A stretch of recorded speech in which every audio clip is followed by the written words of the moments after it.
बिस्मिल्लाहिर्रहमानिर्रहीम। अस्सलाम वालेकुम। ये आपका अपना डिजिटल प्लेटफॉर्म है। मैं तारिक मतीन हूँ। वल्लाहु खैरुल माकिरीन। अल्लाह सबसे बेहतर तदबीर फरमाने वाला है, वही बचाएगा मेरे देश को बलाओं से। जो बारिश में शजर से घोंसला गिरने नहीं देता, क्योंकि उसकी तदबीर तमाम तदाबीर की इमाम है। इन्ना लिल्लाहि व इन्ना इलैहि राजिऊन। इमाद सिद्दीकी, डॉक्टर आफिया सिद्दीकी जो अमरीका में मुक़य्यद हैं, क़ैद हैं और इंतहाई जुल्म उन पर किया जा रहा है, पहाड़ जुल्म के तोड़े जा रहे हैं। उनके भतीजे का अमेरिका में कत्ल कर दिया गया है। इसकी डिटेल्स कुछ मैं आपके साथ शेयर करने जा रहा हूँ। फिर हम कुछ दीगर चीज़ों की भी बात करेंगे। अता तारड़ साहब ने कुछ ऐसी बातें की कि उसके बाद अजीब हैरानी परेशानी का आलम था मेरे लिए, लोगों के लिए, कि ये किस तरह की बातें कर लेते हैं ये लोग इन हालात में इस तरह से। ये तमाम बातें इस वीडियो में करेंगे। सबसे पहले आपसे दरख्वास्त, सब्सक्राइब कीजिए, लाइक कीजिए, कमेंट कीजिए, घंटी का बटन दबाइए और कुछ पूछना चाहते हैं तो ज़रूर पूछिए। मैंने कुछ दोस्तों को व्हाट्सएप पर रिस्पॉन्ड किया है, कुछ दोस्तों को मैं फेसबुक पर भी रिस्पॉन्ड करता हूँ। यहाँ पर भी कोशिश होती है कि कुछ दोस्तों को जवाब दिया जाए। कई बार आपकी मोहब्बत ज़रा ज़्यादा होती है तो जवाब देने में कोताही भी हो जाती है। बहरहाल सबसे पहले बात करते हैं इमाद सिद्दीकी की। ये डॉक्टर आफिया के भाई के बेटे हैं, बच्चा है। 19 साल का इमाद सिद्दीकी। इनके भाई हैं मोहम्मद अली, उनका बेटा। और मोहम्मद अली साहब को, इनकी अहलिया को, फैमिली को फ़ोन आया कि आपके बेटे का न्यूयॉर्क में, फैमिली को फ़ोन आया पुलिस का कि आईडी कार्ड मिला है, डेड बॉडी मिली है, आईडी कार्ड मिला है और आप ये बताने के लिए कि ये डेड बॉडी क्या आपके बेटे ही की है, आप तशरीफ़ ले आइए। जब उन्हें ये कहा गया तो फिर वो इमाद सिद्दीकी की ये खबर सुनने के बाद, ज़ाहिर है कि उनके लिए इंतहाई दुख की घड़ी थी, शॉक की घड़ी थी। वो पहुँचे और फिर उसके बाद उन्हें पता चला कि जो पुलिस ने कहा था, जो उन्हें खदशा था, वो हो गया है।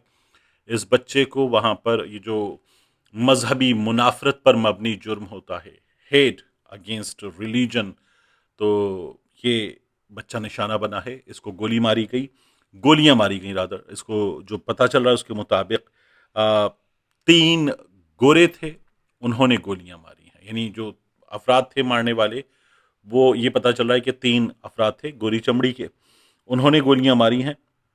पुलिस ने उसके बाद जो बाकी कार्रवाई है उसको करते हुए उनको बताया कि उनकी फैमिली को किस तरह से ये डेड बॉडी हैंड ओवर की जाएगी। पुलिस ने उनको फुटेज दिखाई। यहाँ याद रखिएगा कि पुलिस ने उनको फुटेज दिखाई है, शेयर पुलिस ने उनके साथ वो फुटेज नहीं की। और उन्होंने उस फुटेज में देखा कि वो सीसीटीवी फुटेज थी, किस तरह से ये इंसिडेंट पेश आया। मजीद डिटेल्स, गिरफ्तार हुए नहीं हुए, क्या हुआ, यह भी नहीं बताई गई हैं। फैमिली ने जो उनकी नमाज जनाजा की तफसील है वो शेयर कर दी है, जो न्यूयॉर्क में होगा। गुलशन इकबाल कराची में, डॉक्टर फौजिया सिद्दीकी साहिबा, उनकी जानिब से सोशल मीडिया पर मालूमात शेयर की गई हैं कि उनके घर में इस बच्चे के साथ पेश आने वाले इस वाक़े के बाद जो सिलसिला है ताज़ियत का, दुआओं का, वो इनके घर पर होगा। तो ये पता चल रहा है फ़ातिहा के लिए, ताज़ियती पैगामात के लिए आने वालों का। और ये जो नौजवान है इमाद सिद्दीकी, आप देखिए, ये बच्चा ये निशाना बना है और 19 बरस की उम्र थी, तालिब इल्म। और उसके साथ साथ एक जगह अमेरिका में होता है, बच्चे जॉब करते हैं, नौजवान बच्चे, यूरोप में, फर्स्ट वर्ल्ड में होता है। हमारे यहाँ भी करनी पड़ती है, लेकिन हमारे यहाँ फैमिलीज़ में उस तरह से रिवाज नहीं है। वहाँ सब करते हैं, अमीर कबीर लोगों के बच्चे भी करते हैं। तो ये बच्चा एक जगह एक छोटी-मोटी जॉब भी कर रहा था, उसके बाद ये अपना काम कर रहा था। वो क्या था कि ये बच्चा गाड़ियाँ खरीदता बेचता था और पुरानी गाड़ियों की खरीदो-फरोख्त कर रहा था। फैमिली बड़ी प्राउड थी इस बच्चे पे कि बहुत कम उम्री में बच्चा बड़ा टैलेंटेड है, बड़ा कॉन्फिडेंस है, काम भी कर रहा है, 4 पैसे कमा रहा है और तालीम में भी बच्चा अच्छा जा रहा था। ये फैमिली की तरफ से मालूमात जो हैं, कुछ वो हैं जो शेयर की गई हैं और अब हमें ये पता चल रहा है कि ये हो चुका है। डॉक्टर आफिया के अपने बेटे के साथ जो हुआ था, उस पर भी ये शक का इज़हार किया गया कि उस बच्चे को निशाना बनाया गया। बहरहाल उसकी डिटेल्स नहीं सामने आई और अब ये फैमिली में दूसरा अंदोहनाक वाक़या है, जो डॉक्टर आफिया सिद्दीकी के साथ हो रहा है, वो भी हमने देखा है। ज़ुल्म की इंतहा है, उन्हें वहाँ हिरासत में डालकर उनसे बदतरीन सलूक करना, मारना, सर फाड़ देना और फिर उसके बाद भी तिब्बी इमदाद तक ना देना, उन्हें बहुत बुरे हाल में रखना और वहाँ उन्हें जिनसी ज़्यादती का निशाना बनाना, ये सब कुछ उनके जो क्लाइव स्टिफर्ड स्मिथ हैं वकील, उन्होंने भी बताया, सेनेटर डॉक्टर मुश्ताक साहब ने भी बताया, उनकी बहन डॉक्टर फौजिया ने भी बताया। और अब उस ख़ानदान पर ये गम का पहाड़ टूटा है। अमेरिकन नेशनल थे ये और इनके साथ ये हुआ है। तो ये बहुत बड़ी खबर है। हुकूमत पाकिस्तान को इनकी मदद करनी चाहिए।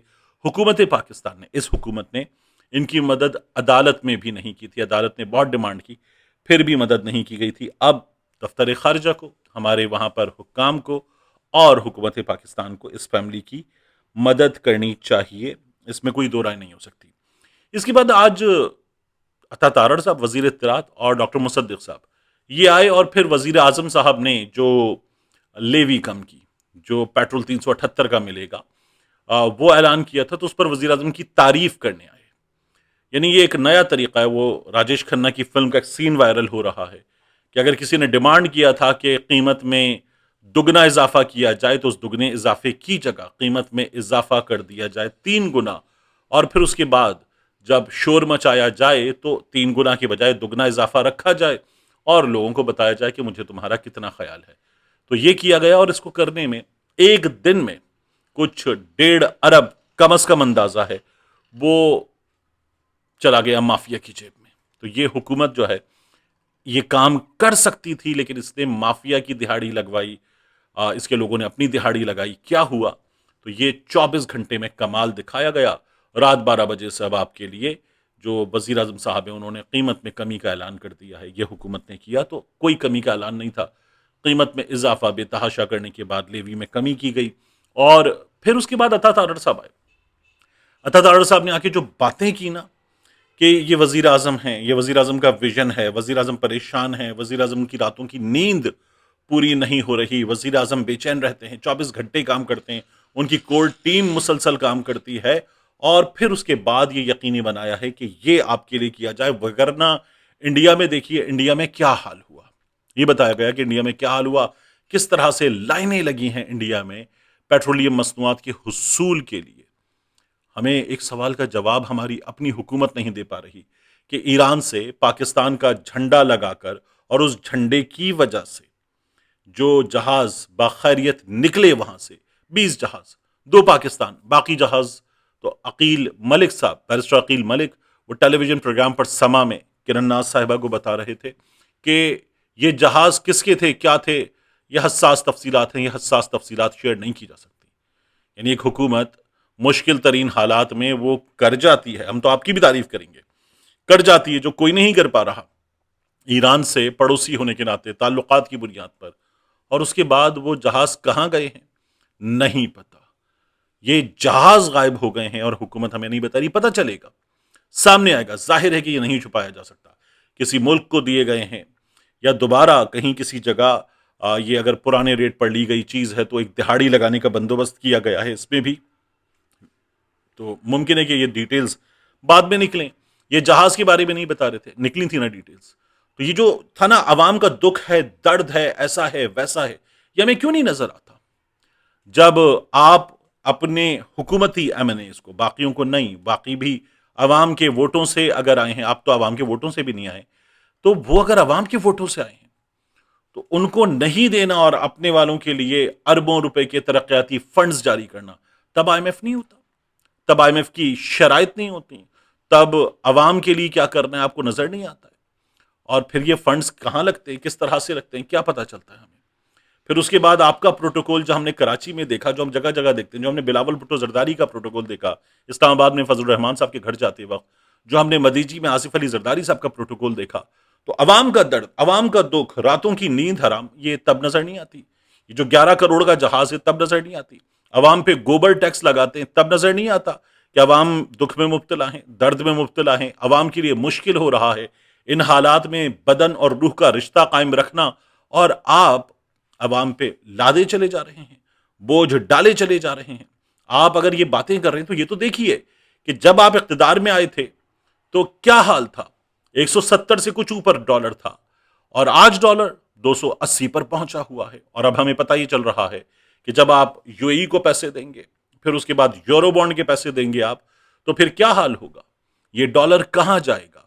फिर आप आईएमएफ से वादा करके बैठे हैं कि आप डॉलर को आजाद करेंगे, फॉरेन एक्सचेंज को आजाद करेंगे, और फिर जब आप ये सब कुछ करेंगे तो उसके बाद डॉलर कहां जाएगा? फिर महंगाई कहां जाएगी? इस वक्त जो हाल है, जो महंगाई के नंबर्स आप छुपाते हैं, दबाते हैं, मीडिया को दबाया हुआ, अपने आवाजों को दबाया हुआ है, तो ये क्या हाल होगा? आज जिस तरह से मीडिया इमरान खान के दिनों में माइक मुंह में घुसेड़ता था, आज इतने पेट्रोल के पैसे बढ़ जाने पर क्या मीडिया कवरेज करता है? नहीं करता, क्योंकि आपने और आपको लाने वालों ने मीडिया का बंदोबस्त किया हुआ है। आपने इस अवाम का पैसा जिस तरह से मीडिया पर लगाया, खास तौर पर पंजाब हुकूमत ने, और उसके बाद कानून बनाया कि सवाल भी इस सिलसिले में नहीं होगा। ये सब कुछ कर लेने के बाद आप जब ये बातें करते ना, अवाम का दुख, अवाम का दर्द, तो हैरानी, परेशानी, पशेमानी सभी कुछ होती है कि या खुदा, ये लोग हमारे यहाँ हैं, हमारे हुक्मरान हैं, इन हालात में हैं, ये कैसे कर लेते हैं। उसके बाद मैं आपसे अर्ज करूं कुछ बहुत क्विक अपडेट्स। लबनान में हुआ यह है कि इसराइली फौज ने फ्रेंडली फायर किया है और अपने ही साथी की फायरिंग से इसराइली फौजी लबनान में मारा गया है। और फ्रेंच जनरल ने, बरतानवी अखबार बता रहा है, माइकल यूकोवोल्फ, उन्होंने अमरीकी जनरल्स को मीटिंग्स के दौरान कोकेन का नशा ना करने का मशवरा दिया है। अमेरिका के अभी 3 जनरल्स फारिग हुए हैं, उनके आर्मी चीफ समेत, और ईरान की मुख्तलिफ एम्बेसीज दुनिया के मुख्तलिफ ममालिक में वो सोशल मीडिया पर आकर इस वक्त जो पीट हेग्सेथ का बयान था कि हम आपको स्टोन एज में पहुंचा देंगे, पत्थर के दौर में पहुंचा देंगे, तो वो उसको जिस तरह से जवाब दे रही हैं और अमरीकी जनरल्स को हटाए जाने पर कह रही हैं कि रजीम चेंज तो आपके मुल्क में हो चुका, हम कर चुके, वो बता रहा है कि इस वक्त सूरत हाल क्या है।